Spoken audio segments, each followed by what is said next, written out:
नमस्कार, आदाब। मैं हूं मुरारी पांडे। आप सभी का समाचार 9 लाइव पेज पर स्वागत है। हम इस वक्त मौजूद है मुंबई के कुर्ला पश्चिम के SDIL जो प्रीमियर कंपनी थी, उस प्रीमियर कंपनी ने दीवान बिल्डर की तरफ से एक बहुत बड़ी टाउनशिप खड़ी गई थी, जिसको SDIL के नाम से भी लोग जानते हैं, जहां पर पूरी मुंबई से, चाहे वो रोड वाइडिंग के विस्थापित रहे हो, चाहे एयरपोर्ट के विस्थापित रहे हो, या ट्रांजिट कैंप के विस्थापित रहे, उन सभी को यहाँ पर कहीं ना कहीं शिफ्टिंग, बड़े पैमाने पर यहाँ पर लोगों को शिफ्टिंग दी गई थी। लेकिन शिफ्टिंग के साथ साथ जो सुविधाएं होनी चाहिए, जो मूलभूत सुविधाएं होनी चाहिए, जैसे पानी की समस्या, गटर की समस्या, गंदगी की समस्या, इन सभी समस्याओं पर शिफ्टिंग देने वक्त विशेष रूप से कार्य करने की जरूरत थी। लेकिन वो सभी कार्य छोड़कर यहाँ पर जितने लोगों को शिफ्टिंग दी गई थी, आज उनको पुराने दिन याद आ रहे हैं, उनको अपने झोपड़े याद आ रहे हैं। वो कहने पर मजबूर है कि हमारे झोपड़े ही हमारे लिए सही थे। और क्यों कहने के लिए मजबूर, हम जानने की कोशिश करेंगे इनसे कि बहुत बड़ी समस्या रही है, क्योंकि यहाँ के लोग पिछले कई वर्षों से, जब से यहाँ पर रहने के लिए आए, तब से लेकर लगातार आज भी अपनी मूलभूत सुविधाओं के लिए संघर्ष करते हुए नजर आ रहे हैं। लगातार पानी की समस्या, गंदगी की समस्या, कचरे की समस्या, गटर की समस्या, आप देख पा रहे होंगे। यहाँ पर एक महिला नजर आ रही है, ये महिला अपने कपड़े धो रही होंगी, यहाँ पर देख पा रहे होंगे, नजर तस्वीर आ रही है। इसी तरह से इस बिल्डिंग में कई हजार परिवार है जो रोज यहाँ पर आकर के इसी तरह से यहाँ पर नहाने से लेकर कपड़ा धोने तक का कार्य यहीं पर करते हुए नजर आते हैं। लगातार किसी भी इमारत में पीने की पर्याप्त मात्रा में पानी की कोई व्यवस्था नहीं है, ना कचरा उठाने की व्यवस्था है, ना गटर के लिए कोई निकासी, गटर का जो पानी है वो निकासी के लिए व्यवस्था नहीं है। किसी भी प्रकार की कोई मूलभूत सुविधा नहीं है। आने की कोशिश करेंगे। हमारे साथ यहाँ के रहिवासी मौजूद है। विशेष रूप से तुम्ही काय म्हणताय, तुमच्या जे शिफ्टिंग केली होती तुम्हाला इथून, तुमचे शिफ्टिंग केल्यानंतर तुम्हाला कोणकोणत्या प्रकारची सुविधा देण्यात आली होती? आम्हाला असं काही सांगितलं नव्हतं। आम्हाला फक्त एवढं बोलले होते, तुम्हाला घराच्या बदली झोपडं तोडले ना, झोपड्याच्या बदली तुम्हाला घर दिले, बस एवढं। त्याच्यानंतर तो काय परत आम्हाला ढोकून बघायला आला नाही।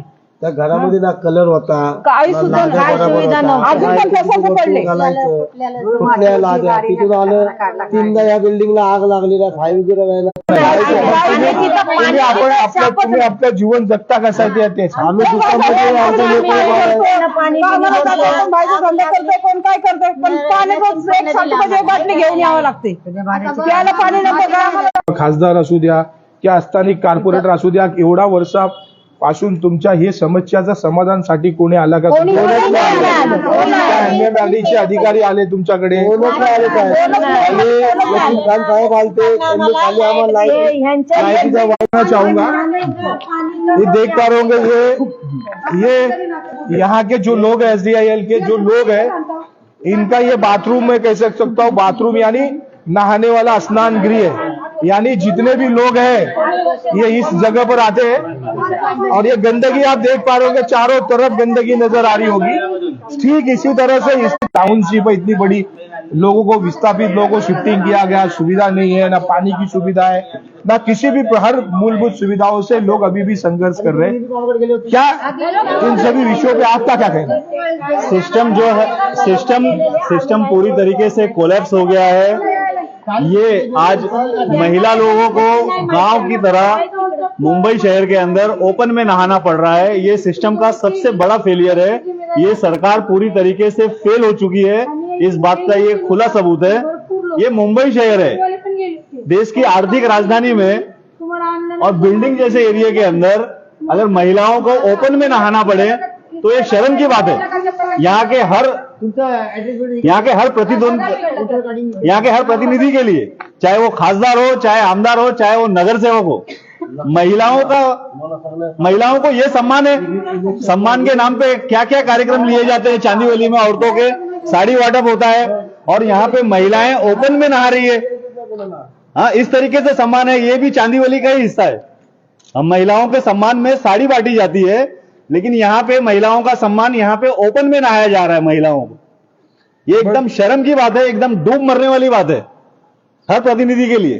एक बहुत बड़ा एक शर्मसार कर देने वाली एक घटना वो कह सकते हैं हम। जिस तरह से आज की डेट में महिलाओं को कहीं ना कहीं, चाहे वो सरकार हो, हमेशा कहीं ना कहीं महिलाओं को लेकर गंभीर दिखती रही है, चाहे महाराष्ट्र की सरकार हो चाहे केंद्र सरकार हो।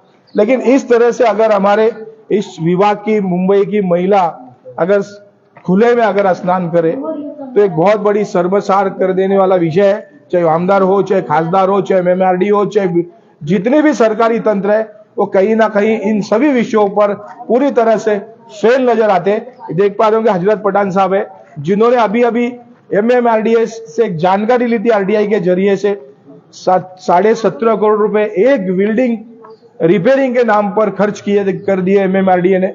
क्या MMRDA को ये सब दिखाई नहीं देता कि जो सुविधाएं मिलनी चाहिए, मूलभूत सुविधाएं, उन मूलभूत सुविधाओं पे 17 करोड़ रुपए MMRDA ने क्यों नहीं खर्च किए? सवाल इस बात का। और MMRDA के अधिकारी और MMRDA हमेशा संदेह के घेरे में नजर आती रहेगी।